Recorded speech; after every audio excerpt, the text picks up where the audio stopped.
Hey everyone, welcome to another evening of historical exploration. Tonight, we're journeying into a topic that might initially seem dry as ancient parchment, but I promise you, it holds some of the most fascinating secrets about how human civilization actually works, the intricate world of ancient Greek monetary systems. Before we dive deep into this story of silver and economics, I'd really appreciate it if you could hit that like button if you find these historical deep dives helpful for unwinding after long days. And please drop a comment below, telling me where in the world you're listening from and what time it is where you are. I'm constantly amazed by how our global community comes together in these quiet hours to explore the complexities of ancient life. Now get yourself truly comfortable tonight. Find that perfect position, dim whatever lights you have on. Maybe wrap yourself in a soft blanket and let your mind prepare for something both intellectually rich and deeply calming. We're not going to chase dramatic battles or legendary heroes tonight. Instead, we're going to examine something far more subtle yet equally revolutionary: how the ancient Greeks fundamentally transformed the very nature of value itself, creating economic systems so sophisticated that their basic principles still govern how we think about money, trade, and economic relationships today. What we're exploring tonight is really a profound paradox that sat at the heart of Greek civilization. Here was a world of hundreds of fiercely independent city-states, each one jealously guarding its political autonomy, each one convinced of its own superiority, each one ready to go to war to defend its particular way of life. Yet somehow, these same fractured competitive communities managed to create interconnected monetary systems that not only facilitated trade across the entire Mediterranean basin, but did so while actually reinforcing rather than undermining their individual identities and political independence. This is fundamentally a story about trust and abstraction, about how human beings learned to believe in symbols, about how communities convinced themselves and others that small pieces of metal could represent value that transcended the immediate and the tangible. It's about silver and symbols, about politics and economics, about the daily struggles of farmers and merchants and slaves whose lives were transformed by innovations they probably barely understood. Tonight's journey begins not with royal proclamations or dramatic moments of invention, but with the everyday human need to exchange one useful thing for another useful thing, and the extraordinarily clever Greek solutions that emerged to make those exchanges possible across vast distances and between strangers who had no reason to trust each other. Let's settle in for this gentle exploration of ancient Greek currency, where every coin becomes a window into power, identity, and the eternal human project of creating order and meaning from chaos and uncertainty. The story of Greek currency begins in the misty centuries of the 8th century BCE, in a world fundamentally different from our own, where the very concept of abstract value was still embryonic and uncertain. This was a world where wealth was measured in concrete, tangible things: cattle lowing in pastures, bronze cauldrons gleaming in firelight, lengths of iron stored in carefully guarded storerooms.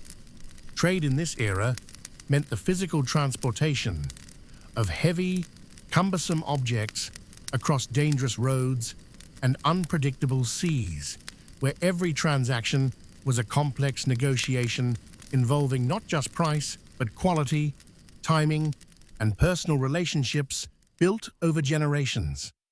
Picture, if you will, the bustling markets of early Greek settlements scattered across the Mediterranean coastline. In these dusty, noisy spaces, Phoenician merchants would arrive with their weathered ships, spreading exotic goods on rough wooden tables, fine pottery from distant workshops, bronze tools forged by master craftsmen, lengths of precious cloth dyed with expensive pigments. Local farmers would examine these treasures with the critical, experienced eyes of people who understood that a single bad bargain might mean the difference between comfort and hunger through the long winter months ahead. In this pre-monetary world, every transaction was an elaborate dance of evaluation and negotiation. A farmer wanting to purchase a bronze sword for his son might need to bring several sheep to the market, but what if the metalsmith already possessed more livestock than he could feed? What if the sheep appeared sickly or showed signs of disease that might spread to the smith's existing flocks? What if the bronze in the sword contained too much tin, making it brittle, or too little, making it soft? The merchant who traveled regularly from island to island, building trade relationships across the scattered Greek communities, carried not just goods for sale, but an entire arsenal of scales, measures, testing tools, and reference samples, spending precious days in each port, weighing metals, testing purity, and evaluating the quality of goods offered in exchange. Trust in this system was intensely personal and limited in scope. You could trade confidently with people you knew directly, whose families your family had known for generations, whose reputation for honesty was established through decades of successful dealings. But extending that trust to strangers, to people from distant cities with different customs and different standards, remained enormously challenging and risky. A merchant's success depended not just on his ability to identify quality goods and negotiate favorable terms, but on his skill in reading character, in determining which strangers could be trusted and which should be avoided. The limitations of this barter-based system became increasingly apparent as Greek communities grew more prosperous and their trade networks more extensive. The sheer physical difficulty of transporting bulky goods across long distances created enormous inefficiencies. A merchant planning to sail from Athens to Syracuse might find his ship loaded with heavy bronze ingots and unwieldy pottery, leaving little room for the high-value luxury goods that offered the best profit margins. The time required to negotiate each exchange, testing and evaluating every item offered in trade, meant that even successful merchants could complete only a limited number of transactions in a single season. More fundamentally, the barter system struggled to handle transactions involving goods of very different values. How do you purchase a small quantity of expensive saffron when your wealth consists of sheep? How do you buy emergency food supplies when your only valuable possessions are large bronze cauldrons that no local farmer needs? The absence of a standardized medium of exchange meant that many potentially beneficial trades simply couldn't happen, limiting economic growth and forcing communities to remain more self-sufficient than they might have preferred. The transformation that would revolutionize this entire system began in the Greek colonies of Western Asia Minor, particularly in the wealthy kingdom of Lydia, where Greek settlers and merchants lived and worked alongside local populations under the rule of kings who governed from the magnificent city of Sardis. Here, in this cosmopolitan environment, where different cultures and economic systems intersected sometime around 650 BCE, an innovation emerged that would eventually reshape the entire foundation of human economic activity. The Lydians, working in close collaboration with Greek craftsmen and merchants who understood the practical needs of long-distance trade, began producing small, standardized pieces of electrum, a naturally occurring alloy of gold and silver that could be found in the riverbeds of western Anatolia. These early pieces were marked with simple but distinctive designs and, most crucially, guaranteed by royal authority to meet consistent standards of weight and purity. This royal guarantee was the revolutionary element that transformed mere pieces of metal into true currency. These earliest coins were far from the refined, aesthetically pleasing currency that we might imagine when we think of ancient money. They were irregular, somewhat lumpy pieces of metal, bearing crude but recognizable impressions of lions, geometric patterns, or simple symbols, their surfaces showing the clear marks of the primitive tools and techniques used to strike them. The craftsmanship was rough by later standards, the designs basic, the shapes uneven. Yet despite their humble appearance, these simple objects represented something truly revolutionary in human history: the complete abstraction of value itself from the physical properties of the objects being exchanged. For the first time in human experience, a merchant no longer needed to carry sensitive scales to weigh precious metals or possess the expertise to test the purity of gold and silver through fire and acid. The mark of authority, whether it was a royal seal, a city emblem, or some other symbol of institutional guarantee, served as a promise that each coin met consistent, reliable standards of both weight and purity. This seemingly simple innovation eliminated countless hours of testing and negotiation from every transaction. But more importantly, it created the possibility of economic relationships between complete strangers who had no personal reason to trust each other. The psychological breakthrough represented by these early coins cannot be overstated. For the first time, people were being asked to accept that value could be abstracted from immediate, tangible utility. A sheep was valuable because it provided wool, milk, and eventually meat. A bronze tool was valuable because it could dig soil or shape wood. But a coin's value existed purely as a social agreement, a collective decision to believe that this particular piece of metal could be exchanged for other goods at some future time, in some different place, with some other person who might be a complete stranger. This abstraction required a leap of faith that went far beyond simple economic calculation.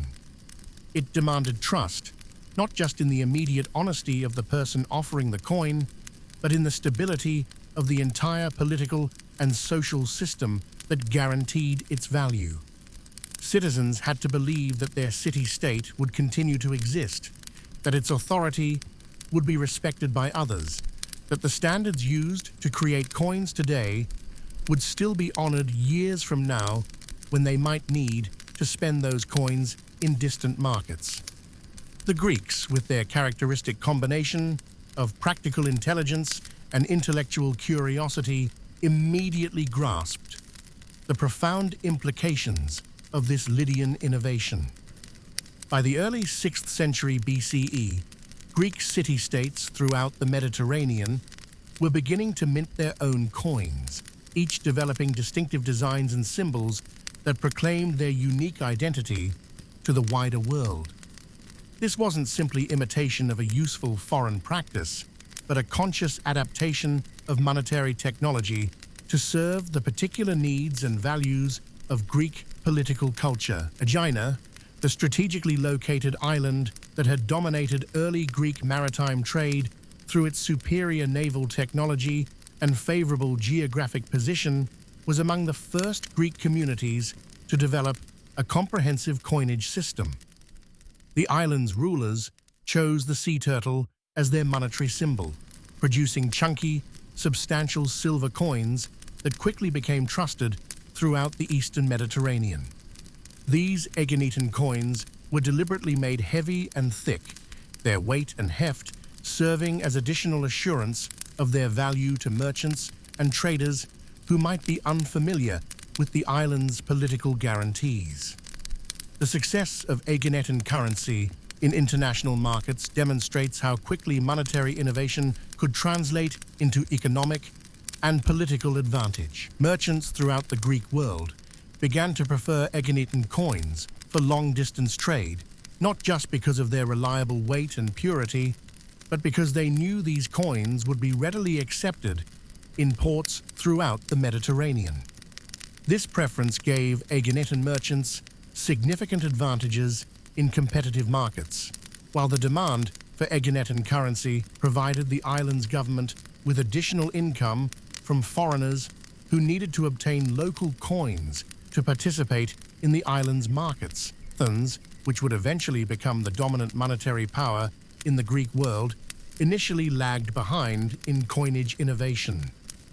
The city's early coins were modest, unpretentious affairs, bearing simple designs that reflected their primarily agricultural origins and the relatively conservative nature of early Athenian society.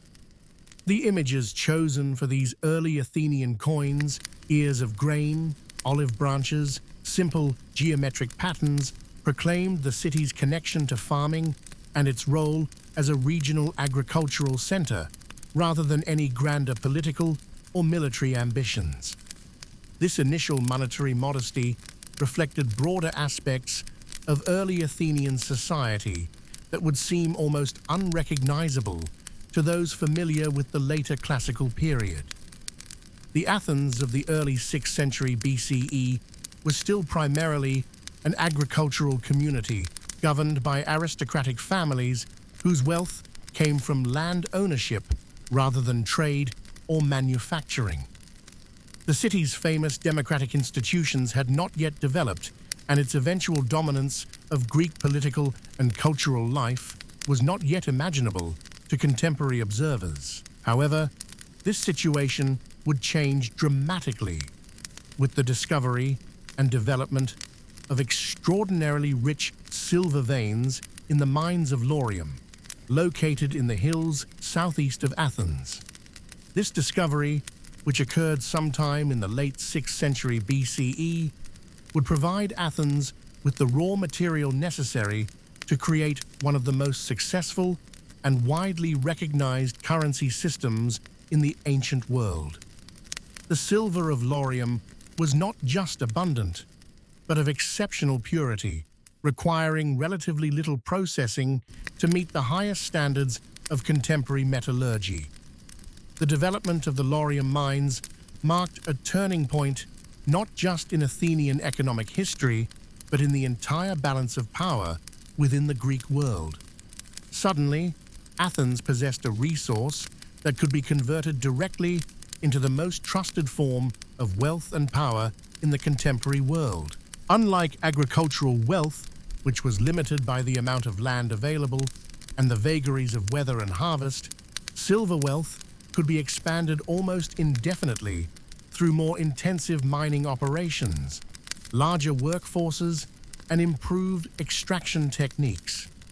The famous Athenian owl, struck on gleaming silver tetradrachms, emerged from this new silver wealth to become perhaps the most recognizable and trusted currency in the ancient world. These coins, weighing approximately 17 grams of nearly pure silver, bore the helmeted head of Athena, the city's patron goddess, on one side, and her sacred owl on the reverse, accompanied by the first 3 letters of the city's name, Athene.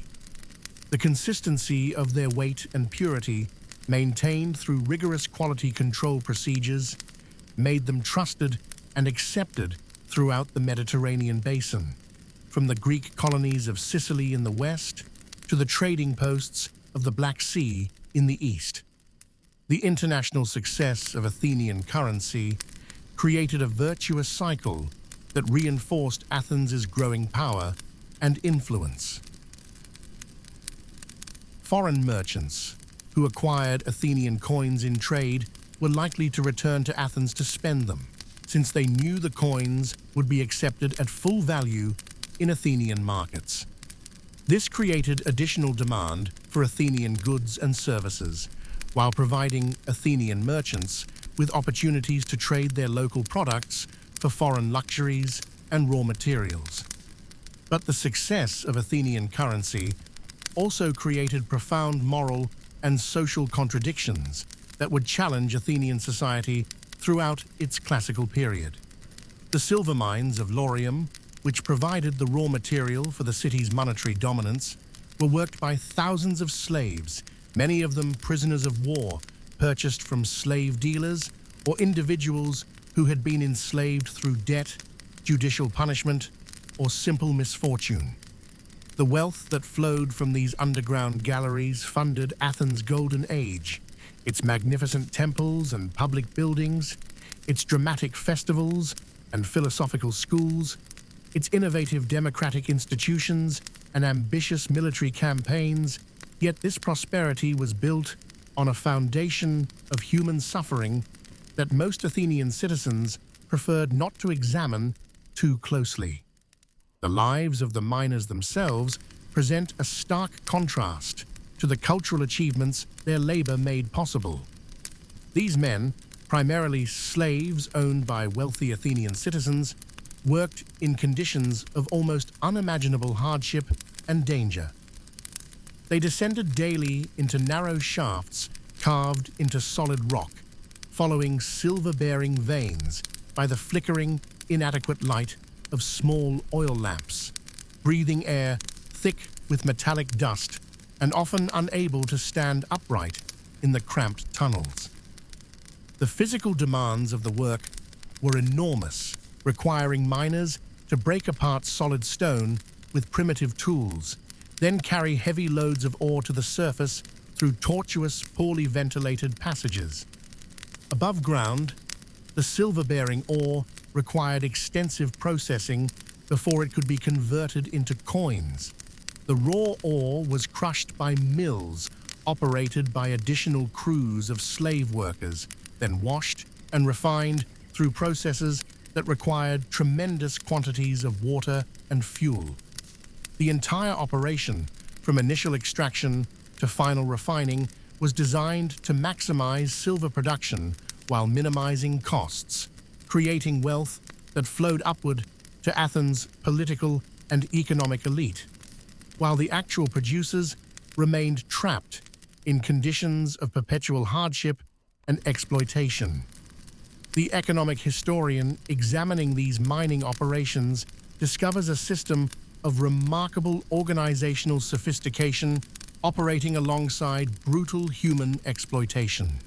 The mine owners, many of them prominent Athenian citizens who played leading roles in the city's political and cultural life, typically leased their mining operations to professional contractors who managed the day-to-day work. These contractors, in turn, employed skilled foremen who supervised crews of slave laborers, creating a complex hierarchy that efficiently extracted maximum value from both human and natural resources. The efficiency of this system is undeniable from a purely economic perspective. The Laurium mines produced silver in quantities that allowed Athens to mint coins not just for its own needs, but for export throughout the Mediterranean world. The income generated by this silver production funded public works projects that provided employment for free citizens, military campaigns that extended Athenian influence, and cultural activities that attracted intellectuals and artists from throughout the Greek world. From the perspective of Athenian citizens, the mining system was an unqualified success that enabled their city to achieve unprecedented prosperity and influence. Yet this same silver, once transformed into gleaming coins in the workshops of Athenian minters, became a powerful tool of liberation and opportunity for countless others throughout the Mediterranean world. Merchants could now travel with their wealth in portable, easily concealed form, reducing the risks of robbery and eliminating the need to transport bulky goods across dangerous routes. Farmers could sell their surplus crops for currency that wouldn't spoil, wouldn't require feeding, and could be saved for future needs or emergencies. Skilled artisans could specialize in particular crafts, knowing that their unique abilities could be converted into the universal medium that would purchase whatever they needed for their daily lives. The minting process itself represented a fascinating combination of technical skill, artistic vision, and social organization. In the workshops located beneath the Acropolis, master craftsmen created the bronze and iron dies used to strike coins, carving intricate designs in reverse on metal templates that had to be both artistically beautiful and mechanically functional. The process required not just artistic ability, but deep understanding of metallurgy, since the dies had to be hard enough to impress their designs clearly on silver blanks, yet durable enough to produce thousands of coins without losing sharpness or clarity. A skilled die cutter might spend weeks or even months perfecting a single design, working with specialized chisels, punches, and other precision tools to create images that would represent their city to the entire known world. The head of Athena that appeared on Athenian coins evolved continuously over the generations, each new die cutter adding subtle refinements while maintaining the essential characteristics that made the coins instantly recognizable to merchants and traders throughout the Mediterranean. The goddess's eye became more naturalistic and expressive, her helmet more detailed and ornate, the olive leaves in her hair more delicately rendered and botanically accurate. The actual process of striking coins combined repetitive manual labor with demanding technical skill. Workers heated silver blanks to precisely the right temperature, hot enough to allow clean, sharp impressions without making the metal so soft that it couldn't hold its shape. The heated blank was placed carefully on the lower die, the upper die positioned above it with mathematical precision, and then struck with a heavy hammer in a single, powerful blow that had to be perfectly controlled. Too light a blow would produce incomplete impressions that might be rejected by quality inspectors. Too heavy, and the coin might crack or the precious dies might break, requiring expensive replacement. Quality control in the minting process was rigorous and uncompromising, since the international reputation of a city's currency depended entirely on maintaining consistent standards. Officials examined each coin individually, checking weight with sensitive scales, testing purity through various methods, and rejecting any pieces that failed to meet the strict standards established by law and tradition. This attention to quality was not merely a matter of pride, but of economic necessity, since coins that were discovered to be substandard could damage a city's commercial reputation for generations. Counterfeiting was considered one of the most serious crimes in the ancient world, treated as an attack on the very foundations of civic order and economic stability. In Athens, those caught producing false coins faced the death penalty, their crime considered equivalent to treason, since it undermined the trust upon which the entire monetary system depended. The severity of these punishments reflects the understanding that currency was not merely an economic tool, but a fundamental expression of political authority and social order. As Greek communities proliferated across the Mediterranean, establishing colonies from the Black Sea to the Atlantic coast of Spain, each developed its own distinctive monetary identity that reflected local conditions, resources, and cultural preferences. Syracuse, the greatest city of Greek Sicily, produced some of the most artistically magnificent coins in ancient history, their silver decadrachms bearing portrait heads of such technical excellence and aesthetic beauty that they continue to be studied and admired by art historians and numismatists today. The city's extraordinary wealth built on the fertile agricultural lands of eastern Sicily and its strategic control of important Mediterranean trade routes, allowed its rulers to hire the finest artists and craftsmen, creating currency that served as both practical medium of exchange and powerful propaganda tool. The artistic sophistication of Syracusan coins was not merely decorative, but served important economic and political functions. The beauty and technical excellence of these coins proclaimed Syracuse's wealth and cultural sophistication to anyone who encountered them, enhancing the city's reputation and making its currency more desirable in international markets. Foreign merchants who acquired Syracusan coins were likely to keep them as treasures or gifts, reducing the supply in circulation and maintaining high value for those that remained in active use. Corinth, strategically positioned on the narrow isthmus that connected northern and southern Greece, developed a monetary system that reflected its unique role as a commercial hub, where land and sea routes intersected. Corinthian coins bore the image of Pegasus, the mythical winged horse associated with the city's legendary founder, a design that was both locally meaningful and easily recognizable to foreign traders.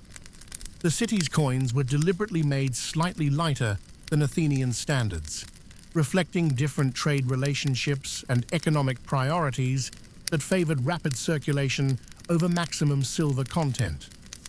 The lighter weight of Corinthian coins was not a sign of inferior quality, but a conscious adaptation to the needs of the city's extensive trading networks. Merchants who dealt in large volumes of relatively low-value goods preferred coins that required less silver per transaction, since this reduced their costs and made small-scale trading more profitable. The success of this approach is evident from the wide distribution of Corinthian coins throughout the Mediterranean, found in archaeological sites from Spain to the Black Sea. The island states of the Aegean faced unique challenges in developing their monetary systems, since their economies were typically based on maritime trade rather than local production of precious metals. Aegina, despite its early leadership in coinage development, found itself increasingly challenged by larger powers as the scale of Mediterranean commerce expanded. The island's silver came primarily from tribute payments and international trade rather than local mines, making its currency vulnerable to political pressures and economic disruptions that were beyond its direct control. When tensions between Aegina and Athens escalated during the 5th century BCE, Aegina's ability to maintain its monetary independence became a crucial test of its political sovereignty. Athens, with its vastly superior silver resources and larger population, could potentially flood Mediterranean markets with Athenian coins, undermining demand for Aeginetan currency and weakening the island's economic position. This monetary competition was not merely an economic rivalry, but a form of political warfare that could determine the balance of power in the Greek world. Roads, located at the strategic intersection of sea routes connecting Asia Minor, the Greek mainland, and Egypt, developed one of the most sophisticated monetary systems in the ancient world, carefully balancing local needs with international requirements. The island's coins bore the rose that gave the city its name, but their weights and purities were precisely calibrated to facilitate trade with multiple different monetary systems simultaneously. A Rhodian merchant could use his city's coins in Egyptian markets, Anatolian ports, and Greek cities with equal confidence, since the coins were designed to meet the standards of all these different systems. This monetary sophistication made Rhodian merchants particularly successful in international trade, since they could operate efficiently in multiple markets without the delays and costs associated with frequent currency exchanges. The city's bankers and money changers developed expertise in managing multiple currency systems simultaneously, creating financial services that attracted merchants from throughout the eastern Mediterranean and generated additional income for the island's economy. The development of diverse local monetary systems created both opportunities and complications for merchants engaged in long-distance trade. A trader planning a journey from Athens to Syracuse, with stops in Corinth, Aegina, and various Sicilian ports, had to understand not just different currencies, but different standards of weight, purity, and value. What passed for a drachma in one city might be refused in another, not because it was counterfeit or damaged, but because local standards differed in subtle but economically significant ways. This complexity gave rise to a specialized class of professional money changers, skilled individuals who understood the intricacies of multiple monetary systems and could convert currencies at fair rates while making modest profits from the exchange process. These money changers, often foreigners who had traveled extensively and acquired expertise in different systems through practical experience, established businesses in major markets and ports, their tables laden with scales, reference samples, and examples of coins from dozens of different cities. The money changer's profession required not just mathematical ability and technical knowledge, but deep understanding of politics, economics, and human psychology. Exchange rates fluctuated constantly based on political relationships, military campaigns, seasonal trade patterns, and countless other factors that could affect the relative value of different currencies. When Athens was at war with Sparta, Athenian coins might be discounted in cities allied with Sparta. When harvest failures occurred in Egypt, currencies from grain-producing regions might become more valuable as demand for food imports increased. These currency specialists also functioned as informal intelligence networks, their detailed knowledge of economic conditions making them valuable sources of information for merchants, officials, and anyone else who needed to understand regional political and economic developments. A money changer might detect the first signs of political instability through subtle changes in the quality or availability of a city's currency, or recognize emerging trade opportunities through shifts in exchange rates that reflected changing supply and demand patterns. The social implications of Greek monetary systems extended far beyond simple commercial transactions, beginning to transform fundamental relationships based on kinship, personal obligation, and traditional reciprocity. The development of standardized currency allowed individuals to break free from some traditional social constraints, since they could now sell their labor, products, or services to whoever offered the best terms, rather than feeling obligated to maintain hereditary relationships with particular families or communities. For farmers, this monetary freedom brought both opportunities and uncertainties. A successful harvest could now be converted into portable wealth that could be saved, invested, or used to purchase luxuries that had previously been unavailable. But monetary relationships also meant that farmers were increasingly vulnerable to market forces beyond their control. A bumper harvest that flooded local markets might leave them with coins rather than the reciprocal obligations that had traditionally provided security during difficult times. The impact of monetary systems on women's lives was particularly complex, since women were generally excluded from formal political participation in most Greek cities, yet currency provided new forms of economic agency that could partially compensate for political limitations. Wealthy women could invest in trade ventures, lend money at interest, or purchase property, using their monetary resources to exercise influence, even when direct political participation was forbidden. These economic opportunities were limited and precarious, but they represented genuine alternatives to complete dependence on male relatives. For poor women, the growth of monetized markets created new opportunities for economic participation, though these were often marginal and uncertain. Women could sell food, textiles, pottery, or other goods in urban markets, earning coins that provided a measure of independence from traditional family structures. The anonymous nature of monetary transactions also allowed women to engage in economic activities that might have been socially unacceptable if conducted through traditional reciprocal relationships. Slaves occupied a particularly paradoxical position within Greek monetary systems. While they remained legal property, subject to sale and punishment by their owners, skilled slaves could sometimes earn coins through extra work, gradually accumulating modest wealth that might eventually be used to purchase freedom, or at least improve their living conditions.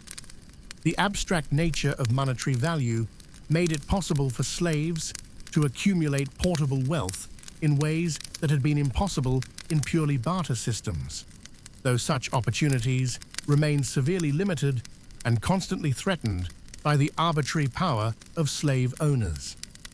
The religious dimensions of Greek currency were profound and pervasive, though often overlooked by modern observers, focused primarily on economic functions.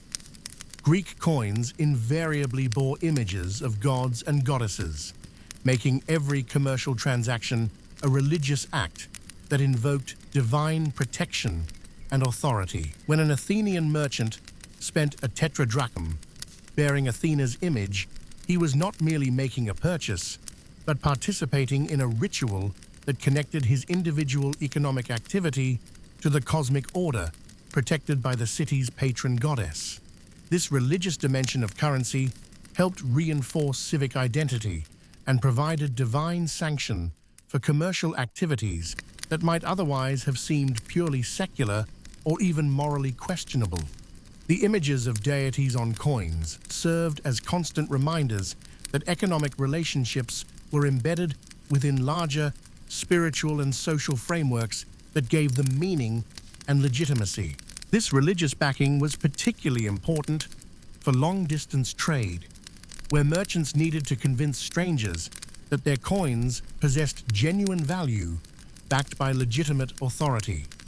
Temples themselves became major participants in monetary systems, serving as secure depositories for valuable coins and as sources of loans for major commercial and political ventures. The Temple of Artemis at Ephesus, one of the seven wonders of the ancient world, became renowned throughout the Mediterranean as a safe place to store wealth, its religious sanctity providing security that no merely human institution could match.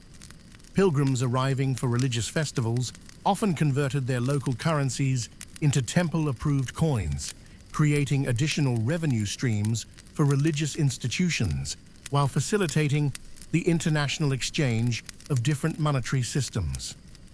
The integration of religious and monetary authority created complex dynamics during times of crisis or emergency.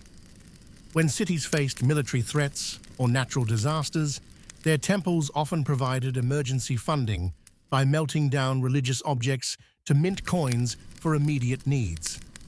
This practice required delicate balancing of religious obligations against practical necessities as communities weighed immediate survival against long-term spiritual commitments. The decisions made in these crisis situations often revealed fundamental values and priorities that might otherwise remain hidden beneath the surface of daily life. The technical evolution of Greek coinage reveals the sophisticated understanding of metallurgy, economics, and human psychology that developed over centuries of practical experimentation and theoretical reflection. Early coins were often made from naturally occurring electrum, but as understanding advanced, minters began deliberately alloying gold and silver to achieve specific properties optimized for particular uses. Pure silver was beautiful and valuable, but too soft for coins that would see heavy circulation. Copper additions made coins more durable and resistant to wear, but potentially less valuable and trusted by users who preferred precious metal content. The development of standardized weights represents another triumph of Greek practical intelligence and political cooperation. The various weight standards used across the Greek world, Aeginetan, Attic, Corinthian, and others, were not arbitrary choices, but reflected sophisticated understanding of different economic relationships and trading patterns. The Attic standard, based on a drachma of approximately 4.3 grams of silver, eventually became dominant, partly because of Athens's political and military power, but also because it proved practically convenient for the types of transactions that became common in Mediterranean commerce. The evolution of die-cutting techniques from simple geometric patterns to sophisticated portraits represents one of the most remarkable artistic developments in ancient history. The ability to create recognizable, beautiful, and meaningful designs on such a small scale required tools and techniques that pushed contemporary metalworking to its absolute limits. Master die cutters developed specialized chisels, punches, and other precision instruments, creating workshops that combined the functions of artist's studio, precision engineering facility, and sacred space where the symbols of civic identity were created and maintained. The constant problems of wear and counterfeiting drove continuous innovation in minting techniques and quality control procedures. Coins in heavy circulation showed wear that could make them difficult to authenticate, while sophisticated counterfeiters developed increasingly clever techniques for coating base metals with precious metal surfaces or creating dyes that could produce convincing imitations of popular currencies. Minters responded by developing more complex designs, using multiple dyes to create coins that were difficult to reproduce, and creating coins with raised edges and other features that made alteration or counterfeiting more challenging. Regional variations in Greek coinage reflect the diverse economic strategies and cultural values of different city-states, each adapting monetary technology to serve their particular needs and circumstances. Sparta, the great military power of the Peloponnese, famously rejected precious metal coinage for centuries, preferring iron bars that couldn't easily be transported, hoarded, or used to corrupt citizens through luxury and excess. This choice reflected fundamental Spartan values that emphasized military virtue and social discipline over commercial success and individual wealth accumulation. However, Sparta's rejection of standard currency also created practical problems, as the city's economy became increasingly connected to the broader Greek world and Mediterranean trading networks. Spartan citizens traveling abroad needed access to silver coins for transactions, while foreign merchants visiting Sparta had difficulty converting their currencies into forms acceptable to local authorities. These practical difficulties eventually forced even tradition-bound Sparta to adapt its monetary policies to accommodate the realities of international commerce. The cities of Magna Graecia, Greek colonies in southern Italy, developed particularly interesting approaches to currency that reflected their unique position between Greek tradition and local Italian influences. Cities like Tarentum, Croton, and Sybaris produced coins that were technically Greek in their basic conception and execution, but incorporated design elements, weight standards, and artistic motifs that appealed to local Italian populations and facilitated trade across cultural boundaries. These hybrid monetary systems created bridges between different economic worlds, allowing Greek merchants to trade effectively with Etruscan cities, local Italian tribes, and eventually with the expanding Roman Republic. The influence of Persian monetary policy on Greek currency systems is often underestimated in modern discussions, but it was absolutely crucial in shaping the early development of coinage throughout the Eastern Mediterranean. The Persian Empire, which controlled vast territories from India to Egypt, had adopted standardized gold and silver currencies that created powerful economic pressures for Greek cities to develop compatible systems, particularly those communities in Asia Minor that regularly dealt with Persian merchants, officials, and military forces. The famous Persian daric, a gold coin of exceptional purity and consistent weight, set international standards that Greek cities ignored at their economic peril.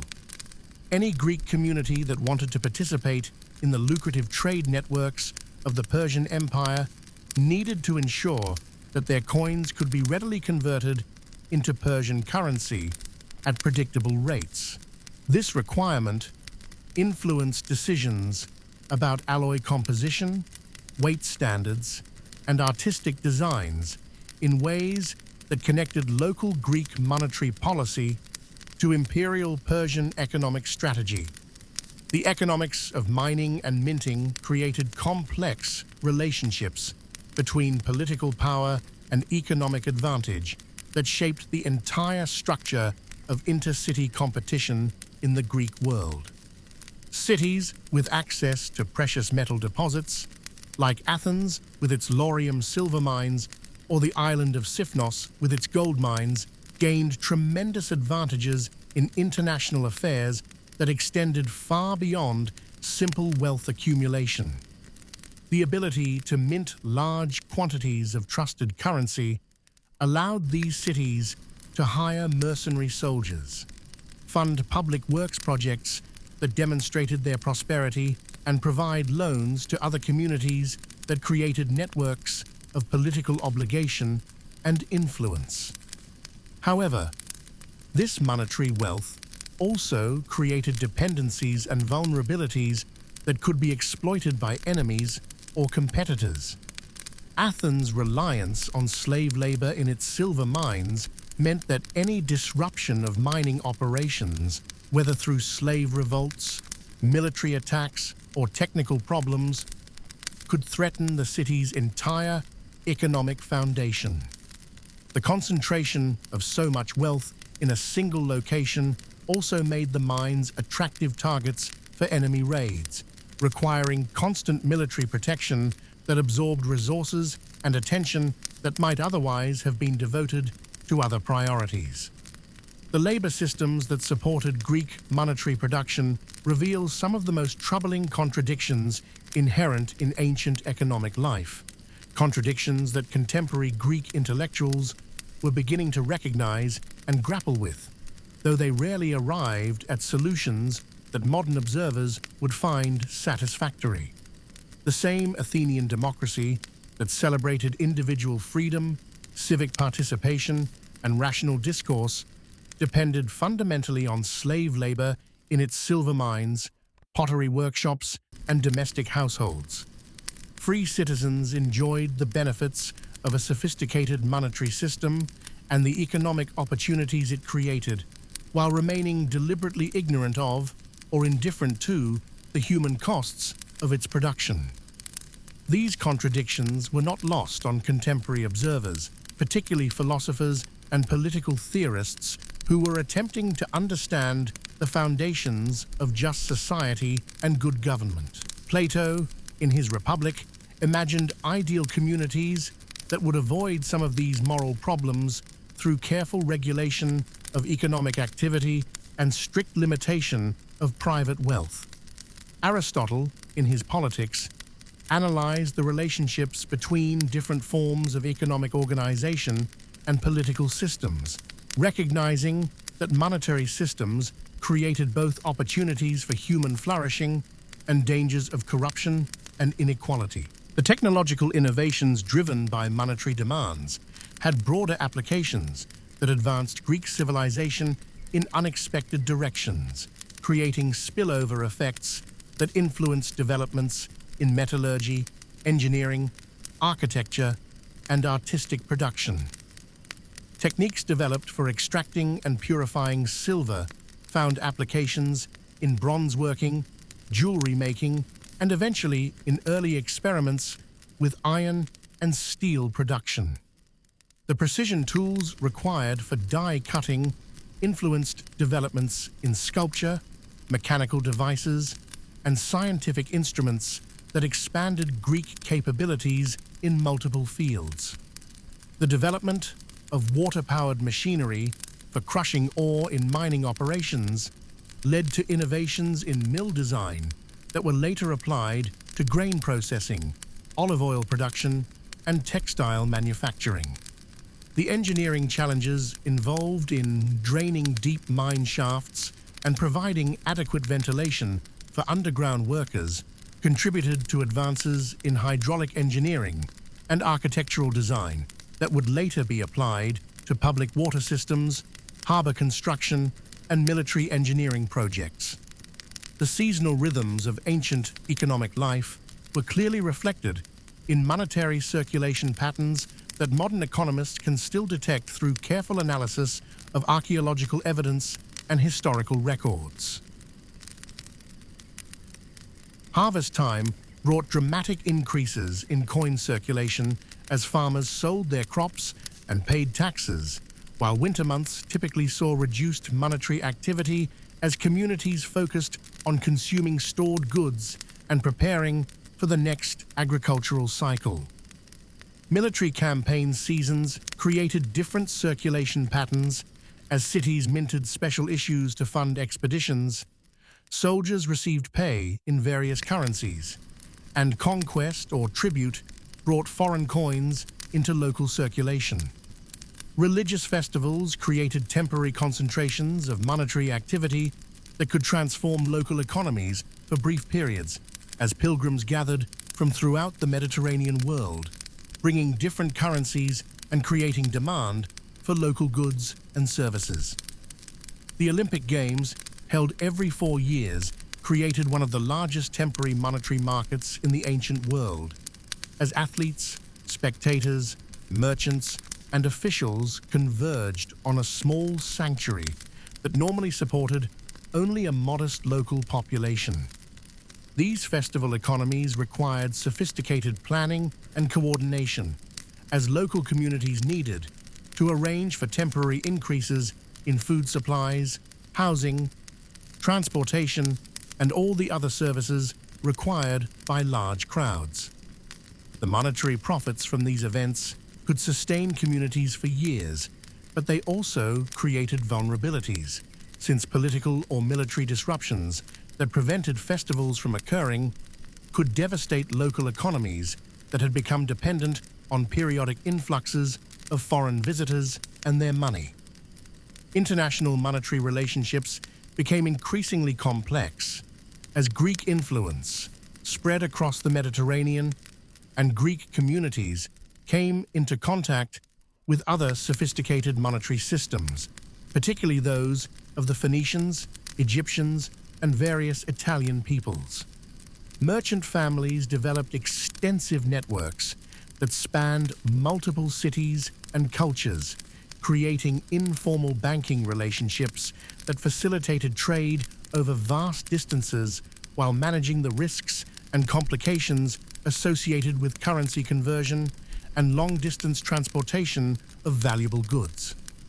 These merchant networks operated through combinations of family relationships, ethnic connections, religious affiliations, and purely commercial partnerships that created flexible systems for managing international trade.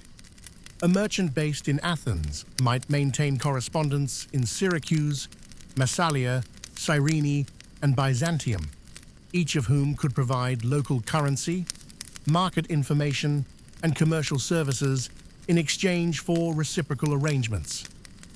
This network approach allowed individual merchants to operate on a scale that would have been impossible for isolated traders, while spreading risks across multiple relationships and geographic regions.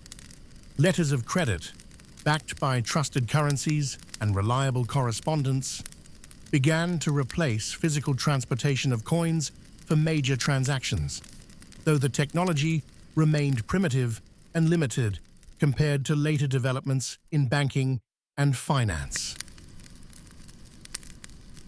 A merchant planning a major purchase in a distant city might arrange for local correspondents to advance the necessary funds, then repay the debt through shipments of goods or transfers of currency in their home city.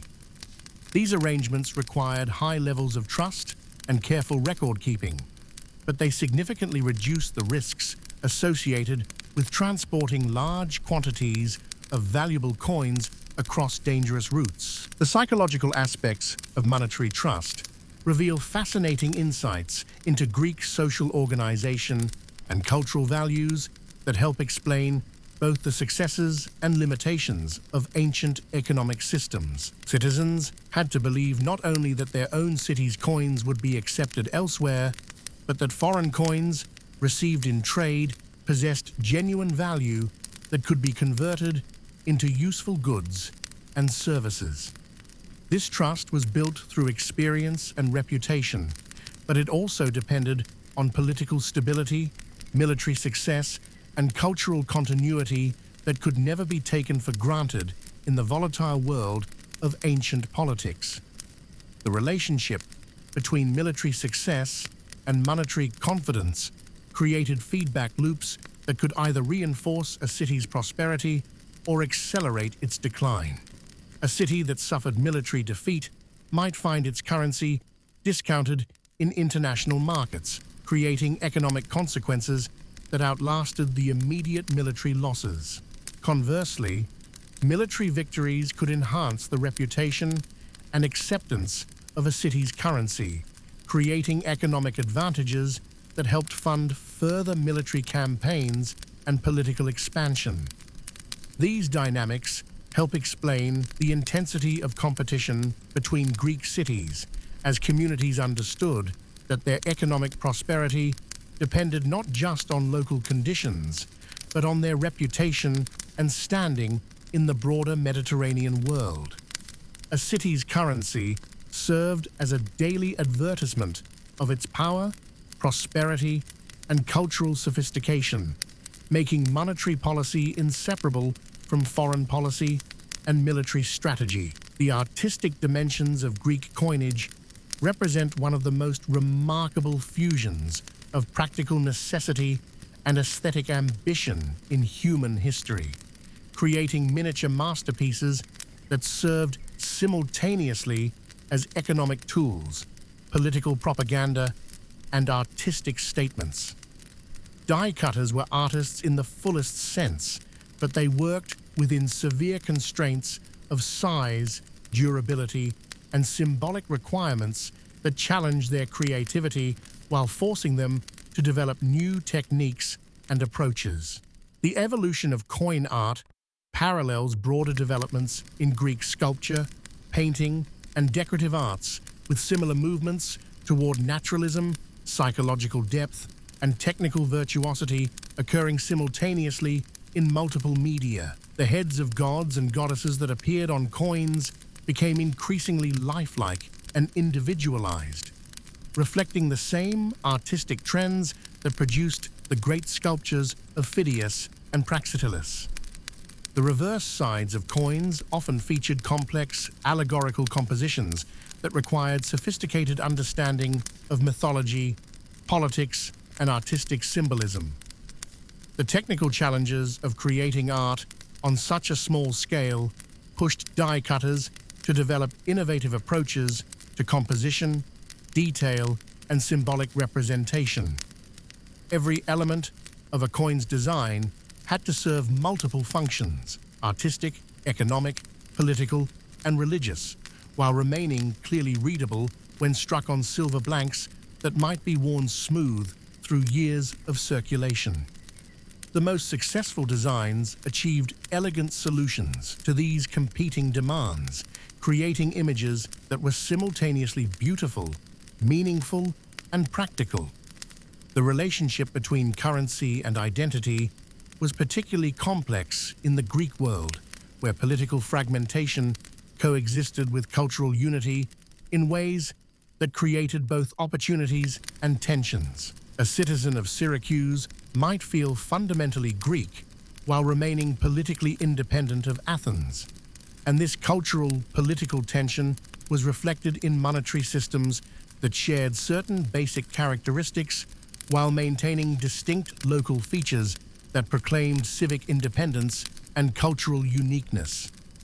This balance between unity and diversity in Greek monetary systems created a unique form of economic integration that allowed extensive trade and cultural exchange while preserving local autonomy and political independence.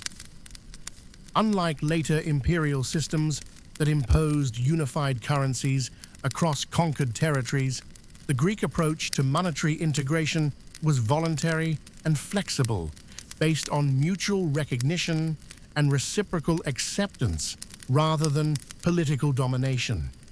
The trade networks that developed around Greek currency systems created unexpected opportunities for cultural exchange that extended far beyond simple commercial transactions. Merchants carrying Athenian owls to the Black Sea or Corinthian pegasi to Sicily brought back not just exotic goods, but new ideas, artistic influences, technical innovations, and cultural practices that enriched their home communities in ways that purely political or military contacts could never achieve. These commercial networks became channels for the transmission of Greek culture throughout the Mediterranean world, while simultaneously bringing foreign influences into Greek communities that modified and enriched local traditions. The coins themselves served as tiny ambassadors, carrying images of Greek gods and symbols to distant lands where they might be the first introduction to Greek culture that local populations encountered. The development of credit systems based on trusted currencies began to transform economic relationships in ways that wouldn't be fully realized until much later historical periods. But the foundations were clearly being laid in the classical Greek world. Wealthy individuals could lend coins at interest, creating new forms of economic inequality, but also new opportunities for productive investment in trade, manufacturing, and agricultural improvement. These early credit systems were limited by the technological and communication constraints of the ancient world, but they established principles and practices that would later support much more sophisticated financial institutions. The basic concepts of interest, collateral, and risk assessment that governed ancient lending operations would remain fundamental to credit systems throughout subsequent history, though the scale and complexity of operations would eventually expand far beyond anything imagined by ancient practitioners. The military implications of Greek monetary systems were profound but often subtle, operating through indirect mechanisms that influenced the balance of power between cities and regions. Professional armies could be supplied more efficiently when they carried standardized currency rather than cumbersome supplies, allowing greater mobility and longer campaigns. Mercenary soldiers, who became increasingly important in later Greek warfare, strongly preferred payment in trusted coins that retained value across different territories and political systems. The ability to mint currency quickly and in large quantities became a strategic resource that could determine the outcome of military campaigns, as cities that could fund their armies, hire mercenaries, and purchase supplies gained significant advantages over opponents who lacked such monetary resources. This created additional incentives for cities to maintain their currency's reputation and acceptance, since monetary weakness could translate directly into military vulnerability. The naval warfare that dominated much of Greek military activity was particularly dependent on monetary resources, since warships required specialized construction, skilled crews, and constant maintenance that could only be sustained through sophisticated economic systems. The The famous Athenian navy that dominated the Aegean Sea during the 5th century BCE was built and maintained through silver revenues that allowed Athens to construct hundreds of triremes and pay the crews that rowed them into battle. The impact of Greek monetary innovations on surrounding cultures created ripple effects that extended far beyond the immediate Greek world, influencing the development of currency systems among peoples who had no direct political connections to Greek cities. Roman coinage, which would eventually dominate the Mediterranean and much of Europe, drew heavily on Greek techniques, artistic traditions, and economic principles, though it was adapted to serve the needs of a very different political system. Celtic tribes in Gaul, Britain, and Central Europe began minting coins based on Greek models, though they often modified designs to reflect local artistic traditions, religious beliefs, and cultural values.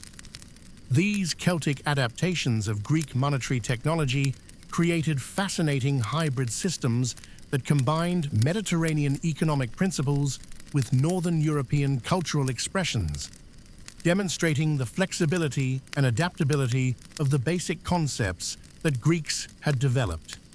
The preservation of ancient coins in archaeological contexts provides modern scholars with an extraordinarily rich source of information about ancient economic life that supplements and often corrects the literary sources that have traditionally dominated historical scholarship. Unlike most other artifacts, coins were produced in large quantities, bear precise dating and attribution information, and were distributed widely through trade and other economic activities. The geographic distribution of different coin types found in excavated sites reveals trade patterns, political relationships, and economic conditions that might otherwise remain invisible to historical investigation. The presence of Athenian coins in a Scythian burial site tells us about trade relationships across the Black Sea. The concentration of Syracuse coins in certain areas of Sicily reveals patterns of political control and economic influence that supplement our understanding derived from literary sources. The analysis of coin hoards, collections of coins that were buried or hidden during times of crisis and never recovered by their owners, provides particularly valuable insights into ancient economic conditions, political tensions, and individual responses to uncertainty. The composition of these hoards reveals what people considered most valuable and portable during emergencies, while their geographic distribution and dating helps scholars understand the timing and geographic extent of various historical crises. The transition from primitive barter systems to sophisticated monetary economies represents one of humanity's most significant intellectual and practical achievements, and the Greeks played an absolutely crucial role in this transformation. Their innovations in coinage, banking, and credit established principles and practices that continue to influence modern economic systems, though the scale and complexity of contemporary finance would be incomprehensible to ancient practitioners. This economic progress came with social and moral costs that the Greeks themselves only partially understood, creating tensions and contradictions that would challenge their societies throughout the classical period and beyond. The abstraction of value that made monetary systems possible also created new forms of inequality and exploitation, while the efficiency of monetary exchange sometimes undermined traditional social relationships that had provided security and meaning for individuals and communities. The intellectual achievement represented by Greek monetary systems paralleled developments in philosophy, political theory, mathematics, and other fields that collectively created the foundations of Western civilization. The same analytical thinking that produced Euclidean geometry and Aristotelian logic also created sophisticated understanding of economic relationships, monetary policy, and financial planning that enabled unprecedented levels of prosperity and cultural achievement. Understanding these ancient monetary systems helps us appreciate both the remarkable achievements and the inherent limitations of Greek civilization, while providing insights into the fundamental challenges that continue to face human societies attempting to balance economic efficiency with social justice, individual opportunity with collective responsibility, and immediate practical needs with long-term moral obligations. The sophistication of Greek monetary systems becomes even more impressive when we consider how recently many modern economies have achieved similar levels of consistency, reliability, and international acceptance in their currency systems. The trust that Greek cities built in their coinage, extending across political boundaries and cultural differences, represents a remarkable achievement in human cooperation that required centuries of patient development, careful maintenance, and continuous adaptation to changing circumstances. As we reach the end of this gentle exploration through the complex world of ancient Greek currency, let your mind drift back to those workshops beneath the Acropolis, where skilled craftsmen shaped silver into forms that would outlast the empires that created them. Picture the merchants carefully weighing coins in distant markets, their success dependent on trust systems that connected strangers across vast distances. Imagine the farmers receiving payment for their grain, the slaves laboring in underground galleries, the philosophers pondering the moral implications of systems they helped create but could never fully control. These individual moments of economic activity, multiplied across centuries and throughout the Mediterranean world, created the foundations upon which much of subsequent human civilization was built. The rhythmic sound of hammers striking dies, the gleam of fresh-minted silver catching lamplight, the careful calculations of money changers balancing different currencies. These were the daily realities of an economic revolution that transformed human society in ways that continue to shape our world today. The Greeks who created these monetary systems worked not just for their immediate benefit, but unknowingly for the benefit of countless future generations who would inherit and adapt their innovations. Their patient experiments in creating trust between strangers, standardizing value across communities, and balancing local autonomy with economic integration established principles that remain fundamental to modern economic life, though the scale and complexity of contemporary systems would astound them. Rest now in the knowledge that these ancient achievements in human cooperation and practical intelligence helped create the economic foundations of the world we inhabit today.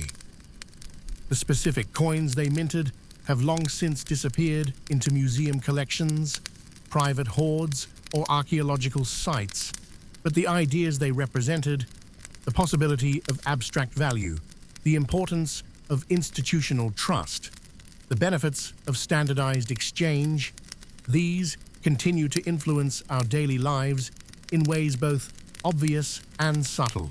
Let the weight of centuries settle gently around you as you prepare for sleep, carrying with you the image of that first Greek merchant examining a Lydian electrum coin, perhaps among the first people in history to hold standardized currency and understand its revolutionary implications. In that moment of recognition and acceptance, something fundamental shifted in human civilization, creating possibilities for cooperation, prosperity, and cultural achievement that continue to unfold today.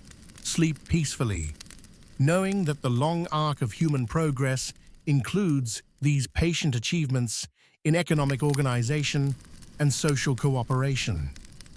The Greeks who designed and implemented these monetary systems contributed not just to their own prosperity, but to a legacy of innovation and practical wisdom that enriches human life across the millennia, connecting their ancient workshops and markets to our modern world through invisible but unbreakable threads of influence and inspiration. Close your eyes and let your breathing slow naturally, imagining the Mediterranean sunset falling over ancient harbors where the day's last transactions were being completed, coins changing hands one final time before being carefully stored away for the night. In the morning, these same coins would resume their circulation, carrying with them the accumulated trust and wisdom of generations of innovators, each small piece of silver serving as a testament to humanity's endless capacity for creating order, meaning, and prosperity from the raw materials of human ingenuity and cooperation. Rest well, surrounded by the invisible but profound legacy of these ancient economic achievements, as we all are, every day of our modern lives, beneficiaries of innovations that transformed the very nature of human society and continue to shape the possibilities available to us in our own time.